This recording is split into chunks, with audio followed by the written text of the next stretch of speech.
오늘은 어버이 주일입니다. 우리를 사랑해 주신 우리 모든 부모님들께 우리 마음을 담아 큰 박수로 한번 감사의 박수를 드리겠습니다. 감사합니다. 그리고 우리 교회에는 또 교회의 어버이들이 있습니다. 평생 교회를 위해 기도하시고 또 헌신하신 믿음의 아버지 어머니들, 은퇴하신 우리 귀한 성도님들, 우리 감사의 뜻을 담아 한 번 더 박수 드리겠습니다. 고맙습니다. 감사합니다. 모세가 시내산에서 십계명을 받습니다. 하나님이 두 돌판에 친필로 기록하셔서 모세를 통해 이스라엘 백성에게 십계명을 전달하십니다. 첫 번째 돌판에는 수직적으로 하나님을 어떻게 사랑할 수 있는가, 하나님 사랑에 대한 주제가 기록되어 있고요. 두 번째 돌판은 우리는 어떻게 이웃을 사랑해야 되는가, 이웃 사랑에 대한 주제가 두 번째 돌판에 기록되어 있습니다. 어느 날 서기관이 예수님께 와서 질문합니다. 예수님, 제일 큰 계명이 무엇입니까? 예수님이 아주 선명하고 분명하게 대답하시죠. 크고 첫째 되는 계명은 마음을 다하고 목숨을 다하고 뜻을 다하여 주 너의 하나님을 사랑하라 하셨으니. 그러니까 이제 첫 번째 돌판, 제일 큰 계명이 뭡니까? 첫 번째 돌판에 있는 것처럼 하나님을 사랑하라, 하나님 사랑 계명이라는 것이죠. 또 둘째는 이와 같으니 내 이웃을 내 자신같이 사랑하라. 십계명의 두 번째 돌판을 요약하셔서 주님은 이웃사랑, 이것이 제일 큰 계명이다 말씀하시는 것입니다.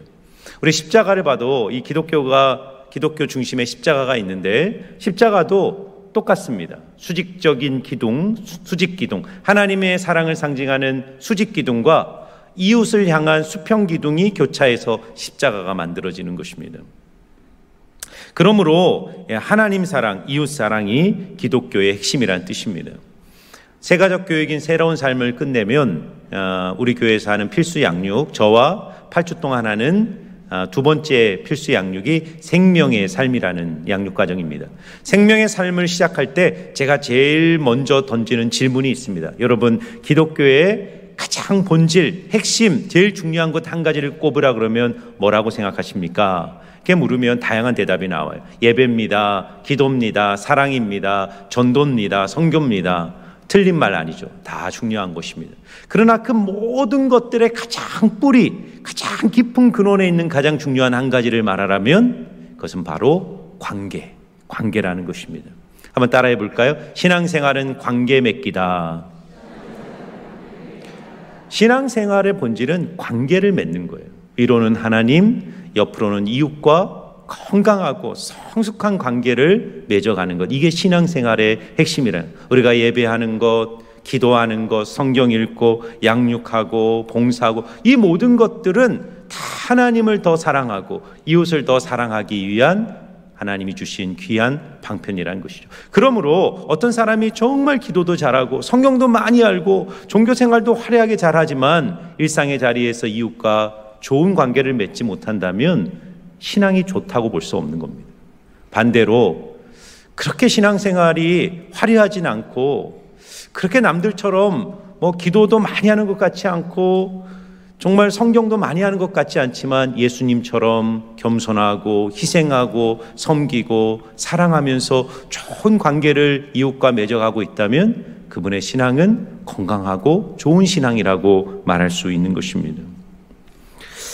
그러므로 여러분, 오늘 특별히 이웃사랑, 이웃과의 관계에서 제일 중요한 이 부모와의 관계, 부모 공경에 대한 말씀을 여러분과 나누고자 합니다. 서울 마포구 합정동을 여러분이 한번 가보시면 100주년 기념교회가 있고 양화진 선교무역이 있습니다. 우리 교회에 처음 들어오신 그 선교사님들을 위한 무역과 기념관이 있는데 한번 기회가 되면 꼭 가보세요. 그리고 5분 거리 바로 옆에 이 가톨릭에서 세운 절두산 순교 기념관이라는 것이 있습니다. 저게 이제 1970년도 정도 찍은 사진인데 그때부터 이미 저 기념관을 짓고 많은 가톨릭 신자들 또 개신교 신자들도 방문하게 됩니다.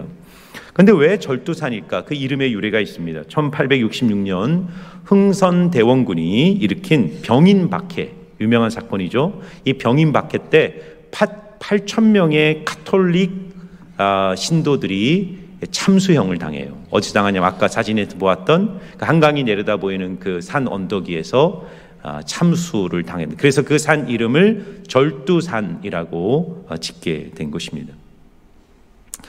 왜 그랬을까? 기독교가 이 불효의 종교라는 오해를 받았기 때문이에요. 지금 가톨릭은 뭐 제사를 이렇게 용인하고 개신교는 여전히 제사를 반대하지만 지금의 가톨릭은 뭐 제사를 문제 삼지 않습니다. 그러나 처음 가톨릭 신부들이 우리 조선 땅에 들어와 흥성대원권 때 들어와서 막 기독교 이제 가톨릭이 확산될 때 그때 가톨릭의 교리는 제사를 반대했어요. 그러니까 유교 국가였던 부모 숭상, 부모 공경을 최고의 가치로 여기는 효의 나라에서 제사를 거부하는 이 서양 종교는 이거 정말 막대먹은 종교다, 폐륜의 종교다라는 오해를 갖게 된 거예요. 또 성경 말씀에 보면 하나님보다 내 부모나 내 어머니를 더 사랑하는 자는 내게 합당치 않다, 이런 말씀도 있잖아요. 그런 말씀을 가르치니까 오해하는 거죠. 이 기독교는 아주 문제가 많은 종교다라고 해서 병임박해가 일어나고 프랑스 신부들과 많은 가톨릭 신자들이 죽임을 당하게 된 것입니다. 근데 이것은 완전한 오해죠. 기독교만큼 효의 종교가 없습니다. 기독교는 부모 경경을 굉장히 중요하게 여기는 종교입니다. 그렇기 때문에 대와 대를 이어 기독교 신앙을 지켜내는 모든 가정 속에 하나님의 복과 은혜가 흐르고 기독교 가문에 하나님의 큰 축복이 임하게 되는 것입니다. 오늘 부모 공경의 이 귀한 계명이 왜 우리에게 중요한가를 여러분과 함께 나누고자 합니다. 첫 번째, 부모 공경은 신앙의 시작이기 때문이에요. 신앙의 시작이 뭐냐? 부모 공경으로부터 시작된다는 것입니다. 여러분, 우리가 십계명을 잘 보면 두 돌판에 하나님이 십계명을 기록했는데 이 십계명 안에는 세 가지 관계가 있습니다. 첫 번째는 하나님과의 관계, 두 번째는 부모와의 관계, 세 번째는 부모를 제외한 모든 사람과의 관계. 이 세 가지 카테고리 안에 10가지 계명들이 배치되어 있는 것입니다. 부모 공경은 5번째 계명이죠. 그래서 첫 번째부터 네 번째가 하나님과의 관계에 대한 계명이죠. 나 외에 다른 신을 섬기지 말라, 나를 닮은 어떤 우상도 만들지 말라, 내 이름을 망령되이 일컫지 말라, 안식일을 기억하여 거룩하게 지켜라. 이것은 하나님 우리가 어떻게 사랑해야 되는가에 대한 계명이고요.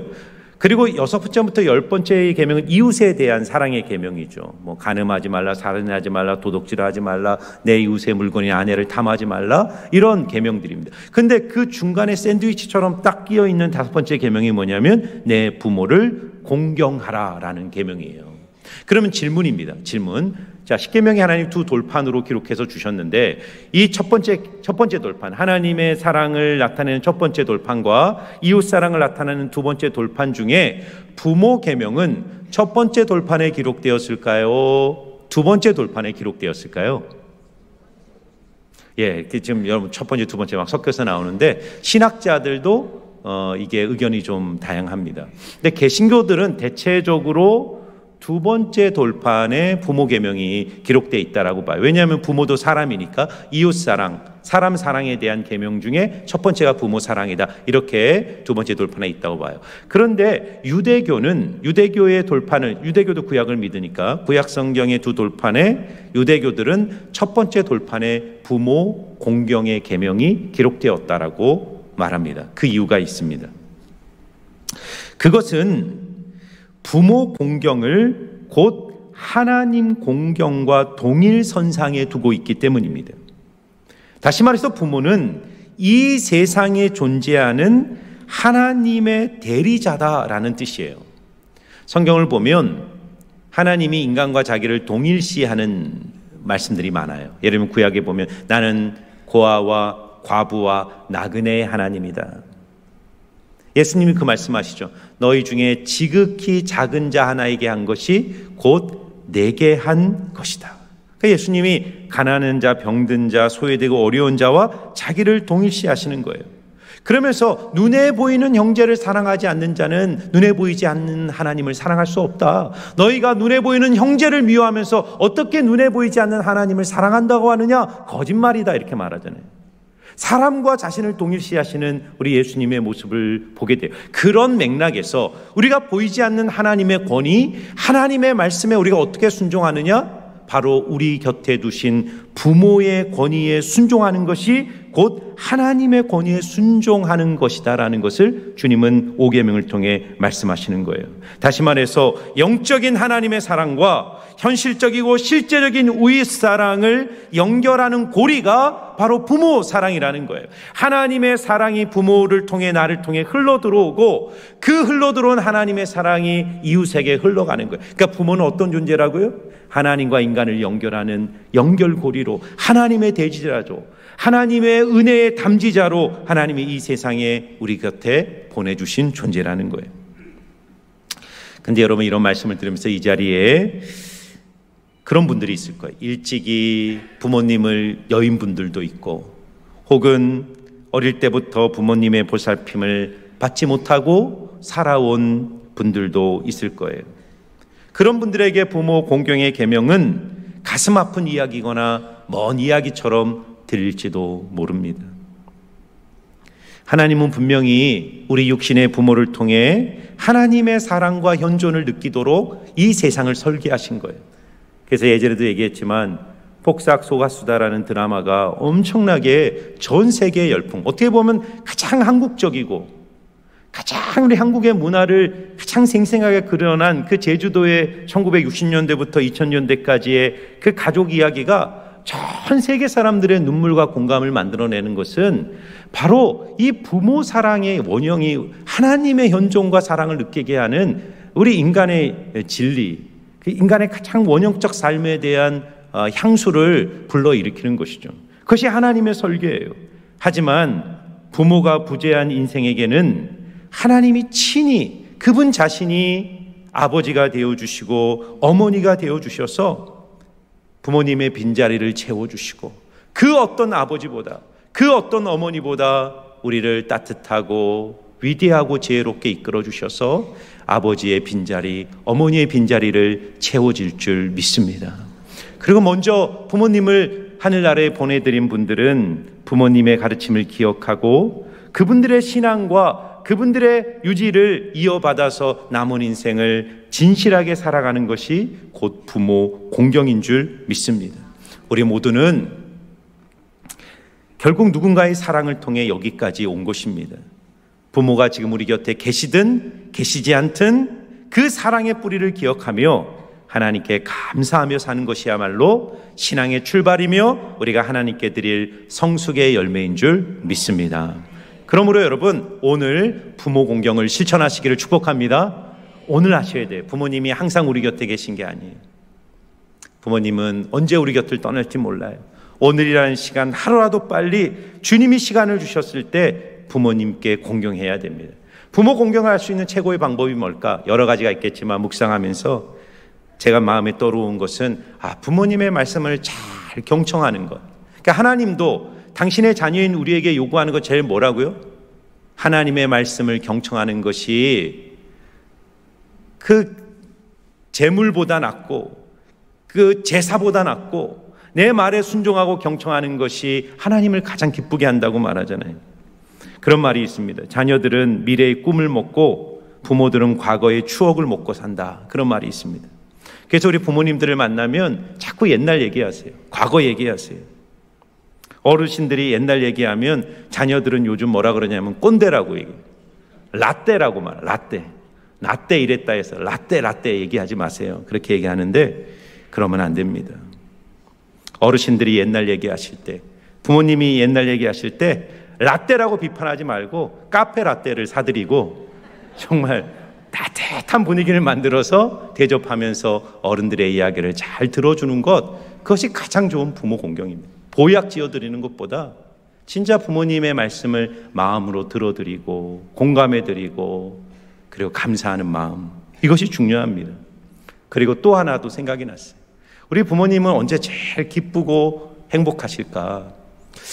우리 그리스도인들이 하늘 아버지 앞에 살아갈 때 우리 인생의 목적이 하나님을 영화롭게 하는 것인데 하나님은 언제 영광을 받으실까?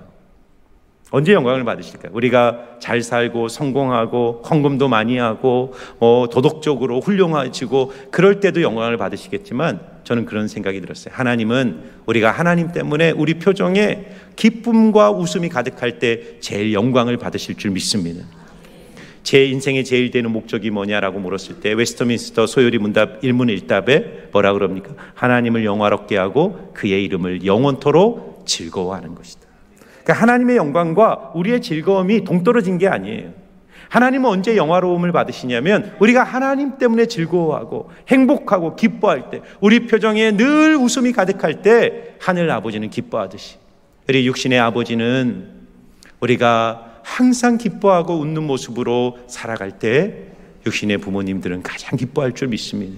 그러므로 부모님을 뵐 때마다 환한 웃음과 미소로 부모님을 섬기고 사랑함으로 부모님께 기쁨을 드리는 우리 모든 성도님들 되시기를 주의 이름으로 축원합니다. 또 우리 두 번째 이 계명에서 우리 중요한 하나를 발견하게 되는데, 부모는 하나님의 복이 흐르는 통로라는 사실입니다.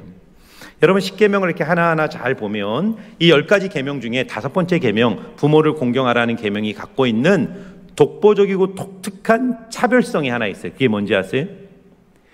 이 5번째 계명에만 확실한 보상이 약속되어 있다는 것입니다.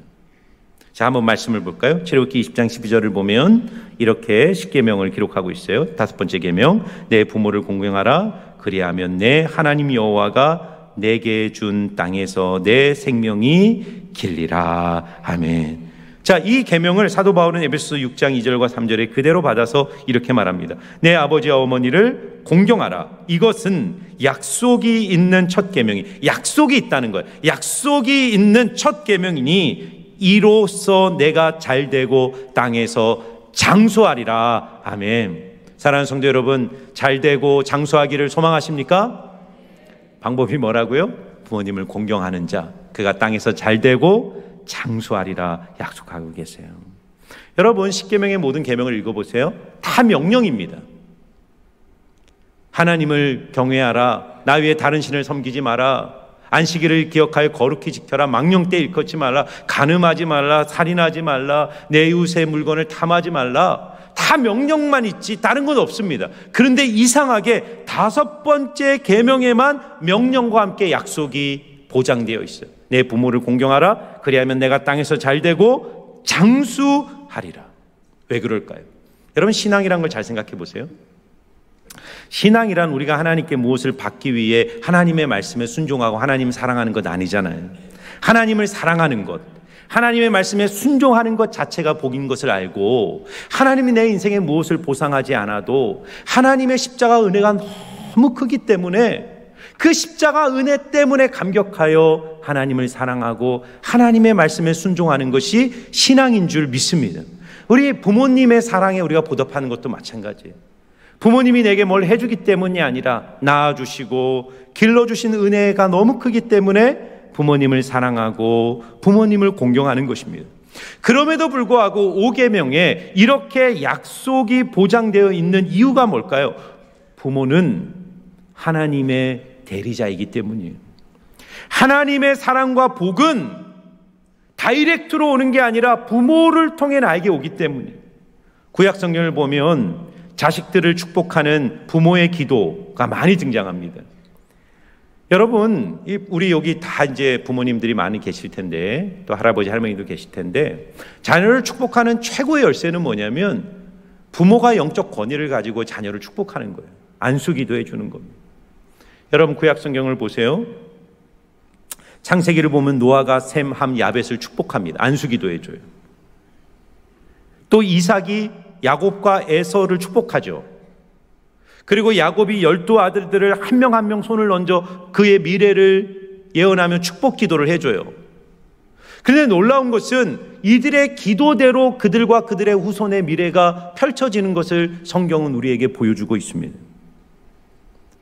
우리가 부모를 공경해야 되는 이유가 있어요. 그리고 부모로서 자녀가 나를 공경할 수 있도록 영적 권위를 가정에서 세워가는 이유가 있습니다. 대접받기 위한 게 아니에요. 부모가 자녀들에게 대접받기 위해서 영적 권위를 세우라는 것이 아닙니다. 하나님의 은혜, 하나님의 말씀, 하나님의 복이 부모인 나를 통해 자녀에게 흘러가기 때문에 자녀가 부모를 공경하지 않으면 그 말씀과 은혜가 막히기 때문입니다. 그러므로 부모는 자녀들에게 영적 권위를 가져야 되고, 자녀들은 부모의 영적 권위를 인정해야 돼요. 이것이 그 가문이 잘 되고 그 가정이 잘 되고 그 자녀가 이 땅에서 잘 되고 번성하고 장수하게 되는 비결인 것입니다. 그런데 우리는 여기서 한 가지를 묻지 않을 수가 없어요. 저를 포함해서 이 세상 누구도 완벽한 부모가 없다는 사실입니다.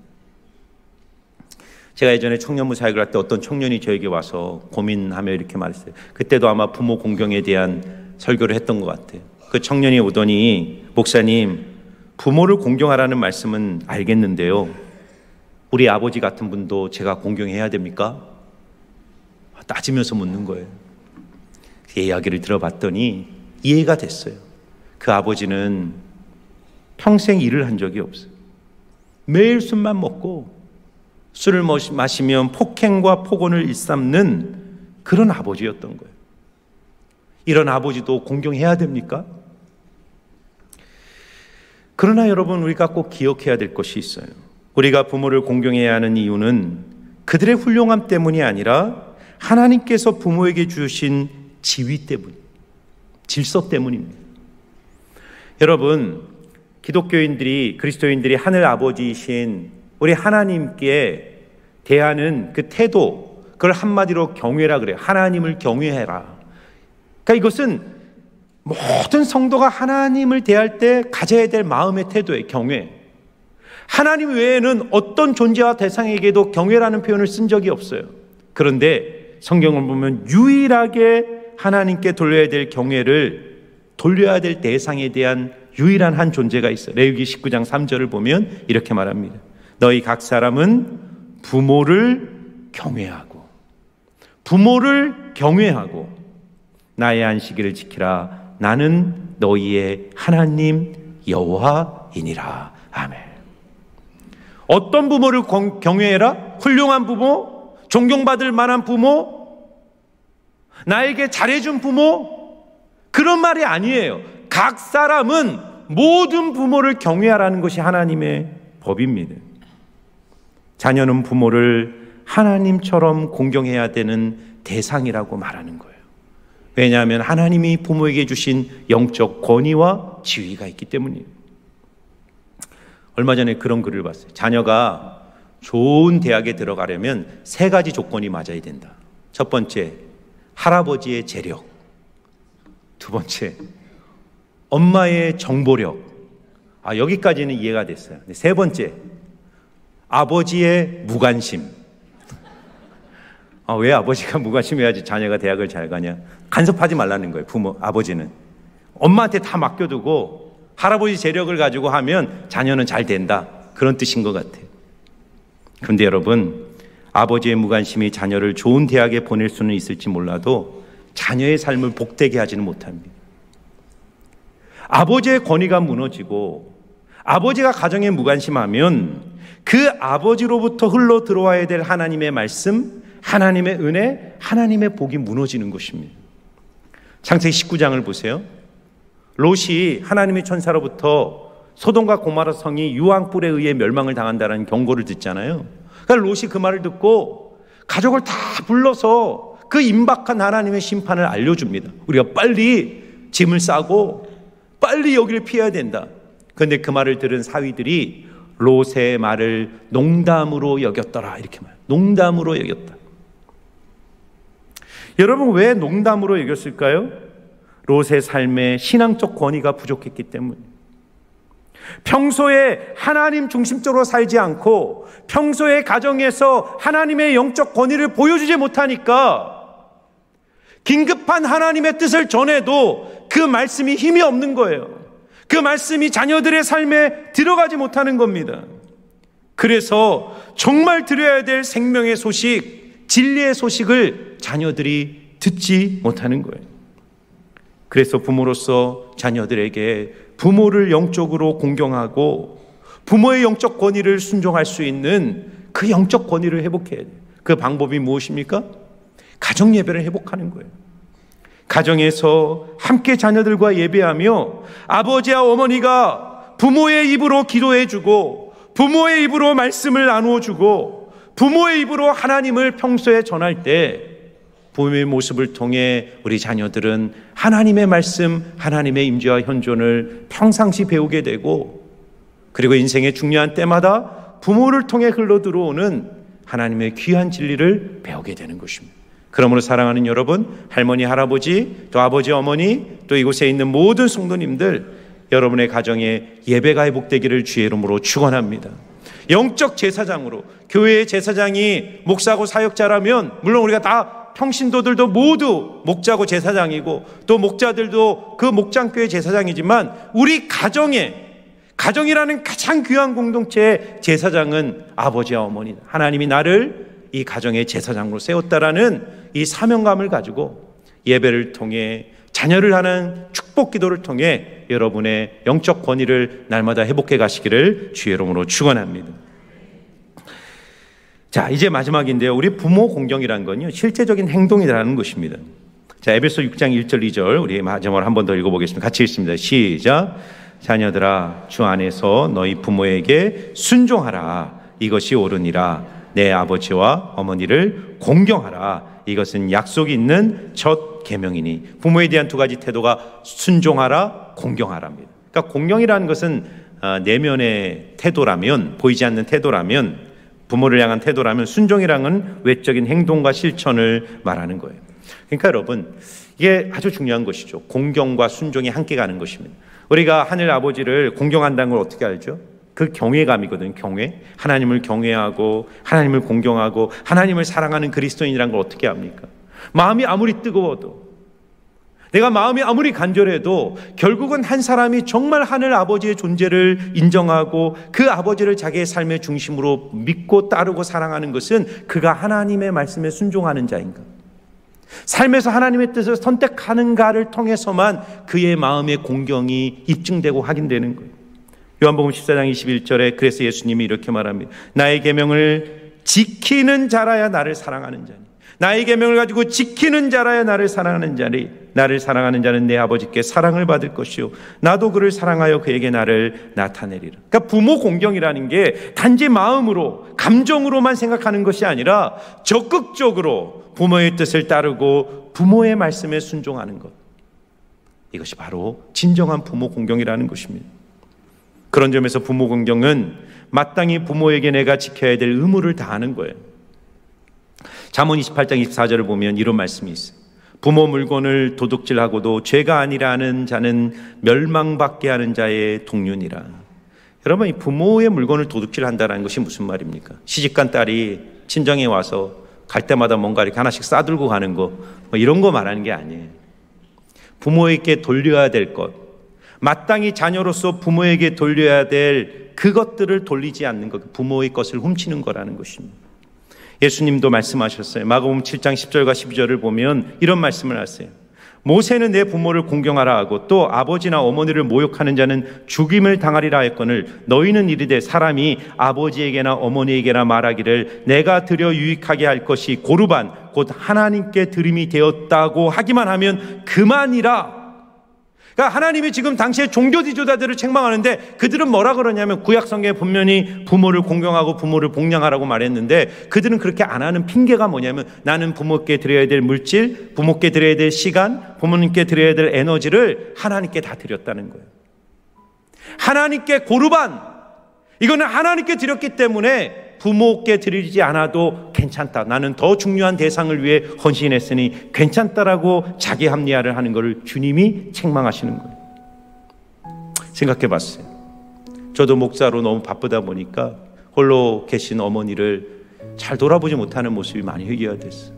자주 전화를 드리고 가능하면 또 찾아뵙고, 그렇게 해서 한시라도 부모님이 곁에 계실 때 우리의 시간과 삶을 들여 부모님을 기쁘시게 하고 부모님을 섬기는 삶, 그것이 바로 신앙의 제일 중요한 의무라고 말씀하고 계십니다.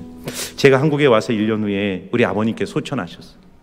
제가 한국에 와서 참 감사했던 것은 6개월 정도 사역을 아직 하지 않았기 때문에 강릉에서 부모님과 함께 머물면서 정말 부모님께 그동안 못했던 효도를 많이 했어요. 같이 여행도 가고 또 맛있는 것도 많이 사드리고 대화도 많이 들어드리고. 그런데 어느 날 아버님의 몸에 암이 찾아오셔서 그 건강하셨던 분이 갑자기 몸이 쇠약해지면서 갑자기 곁을 떠났는데, 마지막 임종하는 날 전날 밤 제가 병원에서 아버님 곁을 지키게 됐어요. 밤새도록 고통하시면서 조금씩 그 생명이 사그라지는 모습을 보면서 그동안 못했던 마지막 아버님에 대한 고백을 했어요. 살면서 그런 말을 한 적이 없었어요. 아버지, 정말 존경합니다. 아버지의 아들이라는 것이 정말 자랑스럽고, 목사로서 아버지로서 아버지의 아들로 태어난 것이 너무너무 행복하고 감사했습니다. 그 말을 하면서 그런 생각도 들었어요. 왜 이 말을 평소 한 번도 못했을까? 왜 아버지가 건강할 때, 내 곁에 있을 때 아버지나 어머니가 주셨던 그 사랑과 은혜를 감사하며 내 입술로 표현하지 못했을까? 그런 후회를 했습니다. 아직 부모님이 생존해 계신 분들은 오늘이라는 시간 동안 한 번이라도 더 부모님께 여러분의 감사와 사랑을 말로, 섬김으로, 물질로 표현하시기를 주의 이름으로 축원합니다. 그러면 여러분을 통해 부모님의 사랑이 여러분에게 흘러 들어오고, 또 여러분 안에 있는 하나님의 은혜와 사랑이 또 자녀에게 흘러가서 대를 잇는 믿음의 아름다운 가문이 되어 하나님의 축복과 은혜를 받는 하나님의 놀라운 가정이 될 줄 믿습니다.